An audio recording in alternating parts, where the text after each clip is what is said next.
Have you ever felt a love so profound it seems to defy the very logic of time and space? What if that relentless pull in your heart, the one that persists through silence and distance, isn't a sign of delusion, but the quiet, steady hum of a cosmic truth? What if the universe isn't asking you to move on, but to move deeper into a trust so radical it feels like the ultimate rebellion against everything your eyes can see? Let's be real for a sacred second. That ache, it's familiar. It's the ghost that sits at the foot of your bed in the quiet hours. The echo in a song that turns a mundane moment into a cathedral of memory. Your logical mind, that wonderful, pragmatic manager of your life, has likely thrown its hands up in exasperation more than once. It has presented you with spreadsheets of evidence, listed all the sensible reasons to pack this feeling away in a box labeled "Beautiful Dream" and store it in the attic of your past. But your soul is a different kind of creature. It doesn't deal in spreadsheets. It deals in symphonies, and it keeps hearing a note, a single, unwavering frequency that refuses to be silenced by the noise of the world. This, my dear friend, is not your imagination. This is your soul's navigation system picking up a signal from home. This is the universe whispering a secret through the static. That some connections are written in the language of destiny, and their timeline is orchestrated by a wisdom far greater than our own impatient hearts. This is about understanding the sacred architecture of a bond that is being fortified in the unseen, even when your physical reality looks nothing like the fairy tale. So, if you're ready to explore what it truly means when the universe assures you that this is not the end, but a divine and necessary interlude, then come with me. Let's unravel the mystery of why that person continues to be chosen for you, and discover what you are truly being prepared to become.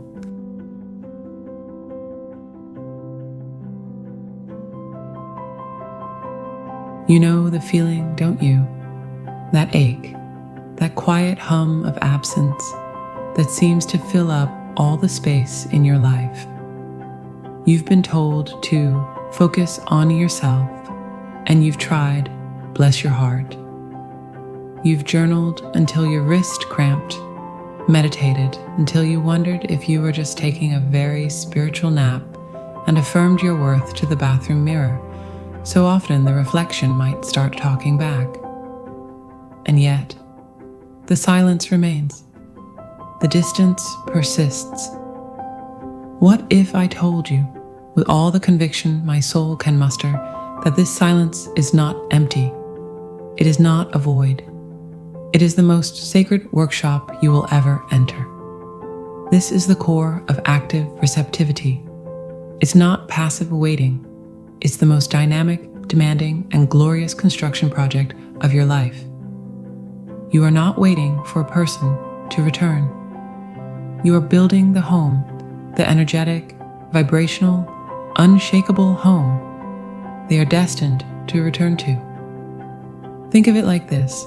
A master violinist doesn't just sit around waiting for a Stradivarius to fall into their lap. They practice, they hone their craft, their calloused fingers building the skill and the sensitivity needed to do justice to such a precious instrument. If they were given the Stradivarius on day one, they wouldn't be able to draw out its true, sublime music. The separation, my love, is your practice room. Your twin flame is the Stradivarius, and the universe, in its infinite wisdom, is holding that instrument in trust for you, saying, "Not yet, my beloved. Practice a little more. Become the master who can handle this sacred resonance without shattering." This is where we get our hands dirty.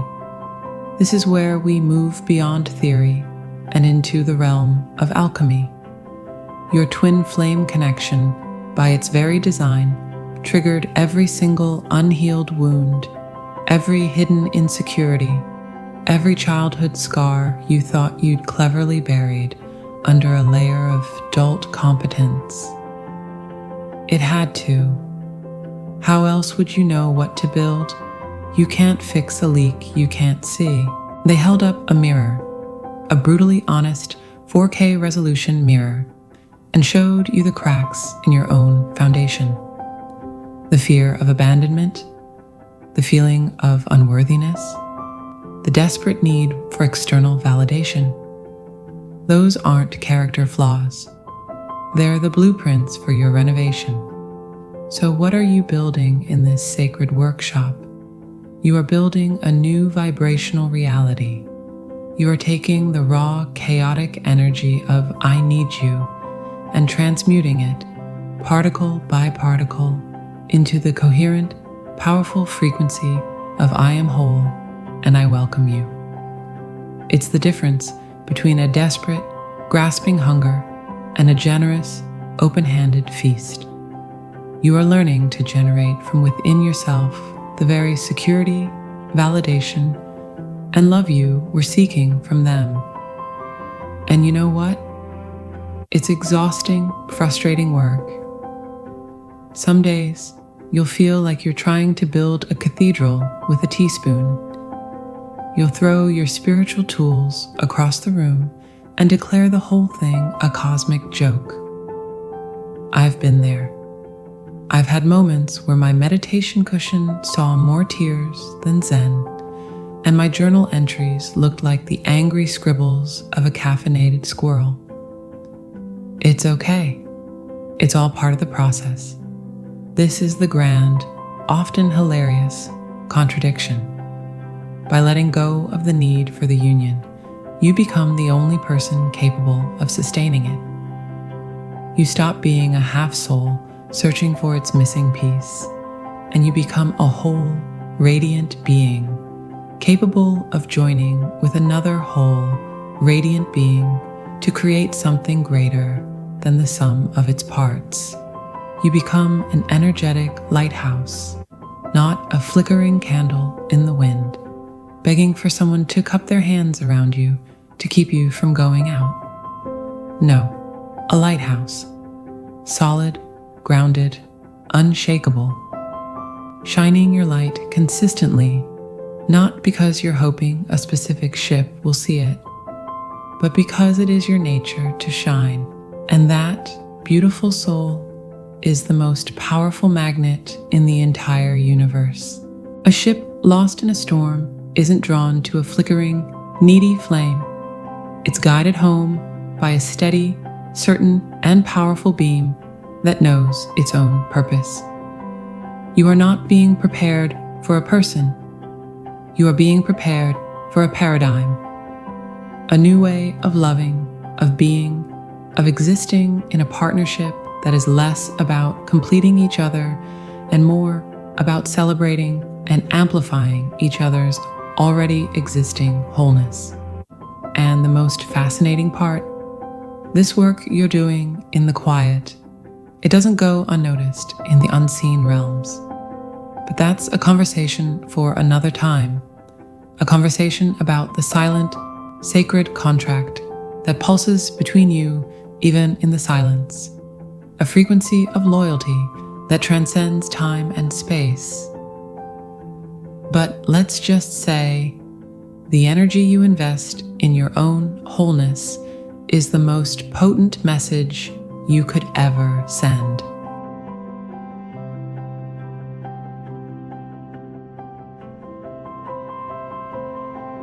Let's talk about something that might feel a little crazy. Something you may haven't dared to voice out loud, even to your own journal. It's that quiet, stubborn knowing that persists long after logic has thrown its hands up in defeat. It's the feeling that the cord connecting you wasn't severed by distance, silence, or even by another person's presence. It was merely pulled taut, humming with a vibration only your soul can hear. This, my dear friend, is the territory we're entering now. This is where we move beyond building our own wholeness and step into the sacred responsibility of tending to the space between. I call it energetic loyalty, and it is perhaps the most misunderstood force in the entire twin flame dynamic. It has nothing, absolutely nothing to do with waiting around like a sentimental statue, gathering dust on a shelf of memory. That's not loyalty, that's stagnation. And your journey is a river, not a pond. Energetic loyalty is not about freezing your life in a single frame, hoping they'll walk back into the picture.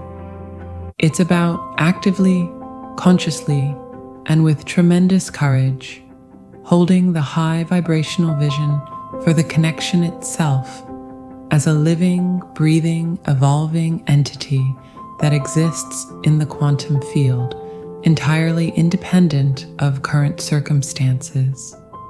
You know how every thought, every feeling is essentially a packet of energy you're broadcasting into the universe? It's like tuning a radio. When you're in pain, you're broadcasting on the frequency of lack and loss. When you're bitter, you're at the station of betrayal and resentment. And the universe, that impeccable mirror, simply reflects that signal to you, confirming the reality of your separation. Energetic loyalty is the conscious daily decision to retune your dial. It's you in your kitchen on a Tuesday morning, feeling the ache of their absence, and instead of spiraling into the story of why haven't they called, you consciously send a pulse of energy down that taut cord, a pulse of understanding, a wave of forgiveness, a simple, silent, I remember who you are beneath all this. You are not doing this for them. You are doing it for the connection itself. You are acting as the guardian of its highest potential, its most beautiful possibility. When one string on a guitar goes out of tune, the whole instrument sounds off. In this separation, one of you, for whatever soul-level reason, has gone temporarily out of tune. Energetic loyalty is you, the other string, holding your note so pure, so steady, that you create a harmonic resonance that makes it easier, almost inevitable, for the other string to find its way back to the correct pitch. You are holding the note for both of you. So, when you choose to hold a frequency of compassionate trust instead of anxious doubt, you are not just making yourself feel better. You are actively influencing the entire energetic field of the connection. You are sending a lifeline. You are, in a very real sense, holding the light for them when they cannot hold it for themselves. This isn't a fantasy, it's a responsibility. It's the most profound form of prayer, not a prayer of begging, but a prayer of knowing. A prayer that says, I see the divinity in you, even when you are blind to it yourself. I honor the contract our souls made, even when your human self is running from it. And let's be brutally honest here. This is not for the faint of heart. It is a spiritual warrior's path. It requires you to defy all three-dimensional evidence. It asks you to look at a situation that, by all human accounts, seems hopeless or over, and to say with quiet authority, no, that is not the whole story. I am loyal to the soul story, not the human drama. You are essentially gardening in the invisible. You are tending to a seed buried deep beneath the winter snow, with nothing but faith that the blueprint for the mighty oak is intact. This is where your will and your surrender must dance together. You consciously choose the high vibrational thought, that's your will, And then you release the need to control how or when it manifests. That's your surrender. You become a steward of a miracle in progress. And the most beautiful, paradoxical truth of all. By upholding this sacred, energetic loyalty to the connection, you are, in fact, being profoundly loyal to yourself. You are honoring the deepest knowing of your own soul. You are refusing to let fear write the final chapter. You are claiming your power as a conscious co-creator of your reality, not a victim of your circumstances. This silent, steadfast commitment is the most powerful alchemy there is. It transforms the raw lead of human pain into the gold of spiritual mastery.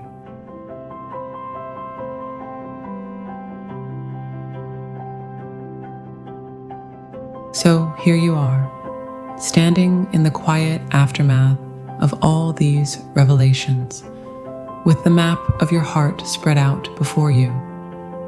You've learned to build your own sanctuary in the silence, and you've felt the profound power of tending to an invisible yet unbreakable thread. And now, the universe asks you the final, most important question. Can you trust the compass of your soul when all earthly landmarks have faded from view? This beautiful soul is where your journey transcends theory and becomes pure, unadulterated faith. Not a blind faith that ignores reality, but a knowing faith, the kind a navigator has in the stars, even when clouds obscure them. He doesn't believe the stars have vanished. He trusts their constant presence and sails on, correcting his course when the sky clears. Your inner work, your energetic loyalty, this has been your celestial navigation training. You are no longer a passenger on a ship bay tossed by the waves of circumstance. You are its captain, charting a course by a light that is felt, not always seen. The path of the twin flame is not a neatly paved road to a guaranteed destination. It is a wilderness trail that you are carving with your own footsteps. There will be days you feel lost. There will be moments when the ache returns with a vengeance, and the old stories of doubt will whisper like ghosts in the wind. This is not a sign that you are failing. It is proof that you are human. The miracle is not in avoiding the doubt, but in choosing again and again to gently return your focus to that inner compass. Each time you do, you are not starting over. You are reinforcing a neural pathway of trust, a spiritual muscle memory that says, I choose the soul story over the ego's panic. There's a beautiful, almost mischievous paradox at the heart of this entire process. The moment you truly, completely, and without desperation, embody the wholeness you've been building and hold the loyal, high-frequency space for the connection, you become utterly free. You are free to live your life with passion and joy, not as a distraction, but as a celebration. You are free to engage with other people, to pursue your purpose, to laugh until your sides hurt. This isn't betrayal. It's the ultimate affirmation of the very love you hold so dear. You are demonstrating that this connection doesn't confine you. It liberates you. It has forced you to expand into a version of yourself so complete, so vibrant, that your life becomes a work of art, regardless of the final form of the union. The universe's assurance was never a promise of a specific outcome on a specific timeline. It is a guarantee of your own evolution.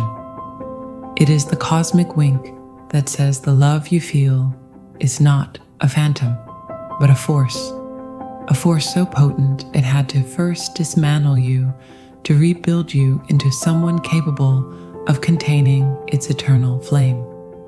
The person who continues to be chosen for you is not a prize at the end of a race. They are the mirror reflecting the finish line you are crossing within yourself. So do not give up, but let us redefine what that means. Not to give up is to refuse to let fear be the author of your story. It is to honor the sacred mystery of this connection by becoming a mystery yourself, a being of such depth, grace, and unwavering light that you naturally magnetize the harmony you have cultivated within. You are not waiting for a miracle. You are living one. You're the alchemist and the gold, the weaver and the tapestry. And with every breath of trust, you're whispering to the cosmos, I am ready, I am here. And the universe, in its perfect divine timing, is always, always listening.